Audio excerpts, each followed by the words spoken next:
Madam, लोकतंत्र की हत्या अगर हो रही होती तो उनकी ये बात बोलने की हिम्मत होती? उस कांग्रेस पार्टी की बात करो जिनका प्रधानमंत्री ये बोलता है कि भारत के सभी संसाधनों पे मुसलमानों का पहला हक है। हमने देखा है मनमोहन सिंह जी ने क्या किया, हमने देखा है जवाहरलाल नेहरू ने क्या किया, वहाँ जाके भीख मांगी। बाबरी मस्जिद का पहला गुंबद टूटा तब कौन सा आरएसएस था, कौन सा विश्व हिंदू परिषद था, कौन सा बीजेपी अस्तित्व में? पिछले 9 सालों से जो चलते आ रहे हैं वो आगे चलते रहेंगे। मोदी जी बैठे हैं, मोदी जी बैठे रहेंगे। सर, जानना चाहूँगी कि 2024 में लोकसभा इलेक्शन है, क्या लगता है किस पार्टी को आप देख रहे हैं, किस पार्टी की विजय हो सकती है? देखिए, पिछले 9 सालों से जो चलते आ रहे हैं वो आगे चलते रहेंगे। मोदी जी बैठे हैं, मोदी जी बैठे रहेंगे। जी, मोदी जी पे इतना भरोसा कैसे है? मोदी जी पे भरोसा मेरे अकेले को थोड़ी है। आज 140 करोड़ जनता को मोदी जी पे भरोसा है।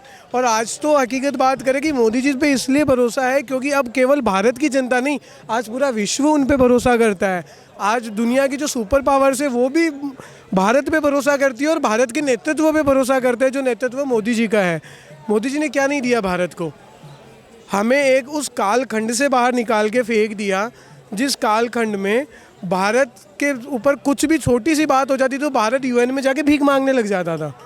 हमने देखा है मनमोहन सिंह जी ने क्या किया, हमने देखा है जवाहरलाल नेहरू ने क्या किया, वहाँ जाके भीख मांगी। आज वही यूएन है, आज वही G20, आज वो भारत आने को आतुर है। G20 भारत में हो रहा है, ये भी सबसे बड़ी उपलब्धि है।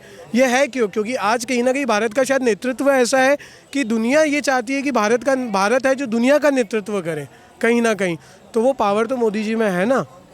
जी सर, मैं आपसे सहमत हूँ कि बाहर विदेश जो है वो मोदी पर जो है अब भरोसा जता रहा है, लेकिन यहीं अगर हम भारत की बात करें तो कुछ लोग ऐसे हैं, या फिर विपक्ष की हम बात कर लें तो वो बोलते हैं कि लगातार उन पर निशाना साधते हैं कि मोदी जी ने कुछ नहीं करा, लोकतंत्र की हत्या कर रही है, ऐसे ऐसे आरोप लगे हैं। मैडम, लोकतंत्र की हत्या अगर हो रही होती तो उनकी ये बात बोलने की हिम्मत होती? लोकतंत्र की हत्या किस विपक्ष की तरफ से बोला गया है कि 70 साल पहले कर दिया है देश को। अच्छा मैम, 70 साल पहले कर दिएंगे ना, करेंगे 70 साल पहले भी।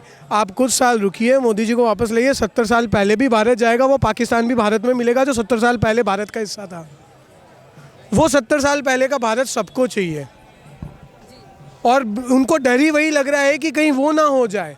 वो हो जाएगा तो उनकी राजनीति ख़त्म हो जाएगी। आज वो क्या कर रहे हैं, एक बात बताइए, आज वो क्यों हिंदू मुस्लिम की बातें करते हैं? उन्होंने 2014 के पहले क्यों नहीं की? जी, इसी हिंदू मुस्लिम पे वो बोलते हैं विपक्ष की, वो हिंदू मुस्लिम की राजनीति कराते हैं, हिंदू मुस्लिम मतलब धर्म की राजनीति पर खेलते हैं। धर्म की राजनीति पे तो मैम विपक्ष खेलता रहा है ना। उन्होंने 70 साल किया क्या?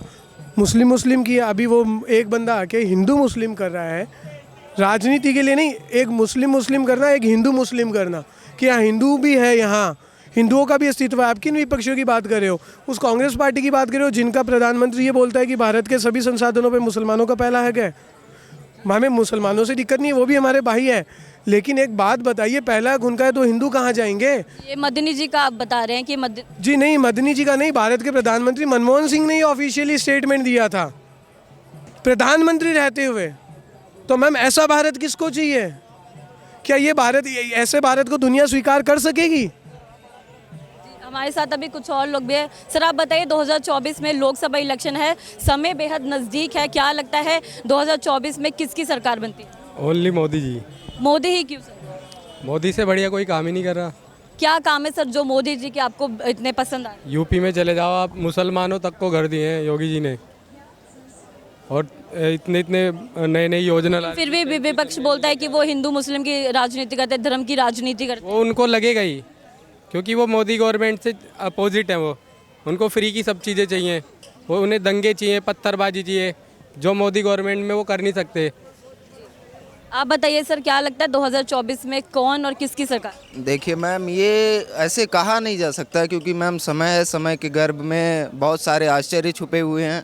तो अभी जो दिखने में आ रहा है, अगर बुरे और बहुत बुरे में चयन किया जाए तो हमेशा मोदी जी को चुनेंगे, क्योंकि ऐसा नहीं है कि लोग कह देंगे कि हिंदू मुस्लिम की राजनीति हो रही है या बहुत अच्छी राजनीति, या पूरे अतीत को चुनौती दे देंगे, नेहरू जी ने क्या किया, वाजपेयी जी ने क्या किया, बस सर्वस्व जो है मोदी जी हैं, या फिर एकदम नकार देंगे कि मोदी जी ने कुछ नहीं किया। ऐसा कुछ नहीं, जहाँ तक मेरी समझ में आता है, जो मुझे लगता है कि देखिए, हिंदू मुस्लिम की राजनीति हिंदुस्तान में आज़ादी से पहले से चलती आ रही है।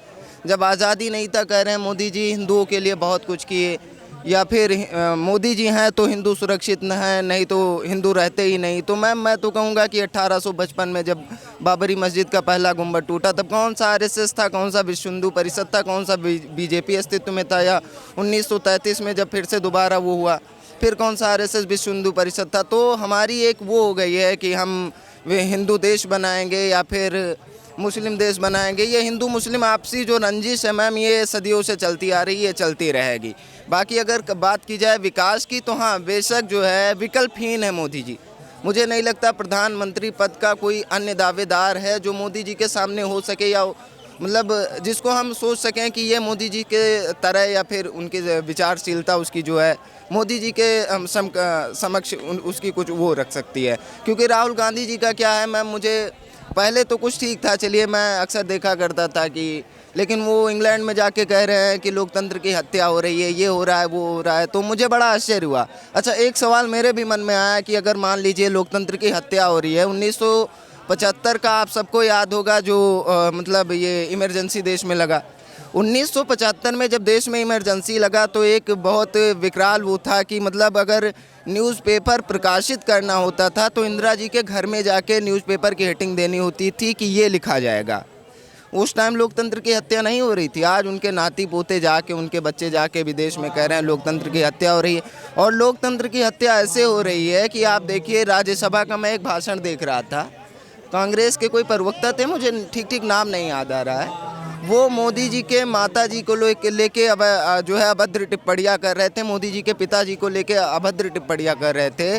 तुम्हारे ऊपर कोई केस नहीं हुआ, तुम जेल के अंदर नहीं गए, जो है माननीय प्रधानमंत्री जी के माता जी पिताजी को लेके तुम ऐसी अभद्र टिप्पणियाँ करो, फिर भी तुम्हें लग रहा है लोकतंत्र खतरे में है। तो ये सारी हास्यात्मक चीज़ें हैं और मुझे नहीं लगता राजनीति को इस हद तक गिरनी चाहिए, गंदी होनी चाहिए कि आप जो है प्रधानमंत्री पद की जो गरिमा होती है उस गरिमा को ठेस पहुंचाएं, और वो भी विदेश में जाके। तो कहीं ना कहीं मुझे लगता है ये कहीं ना कहीं फुहड़ किस्म की राजनीति है और ये ज़्यादा दिन नहीं चलेगी। संभवतः मैं भी यही चाहता हूं कि सब ठीक रहेगा, 2024 में फिर कमल खिलेगा।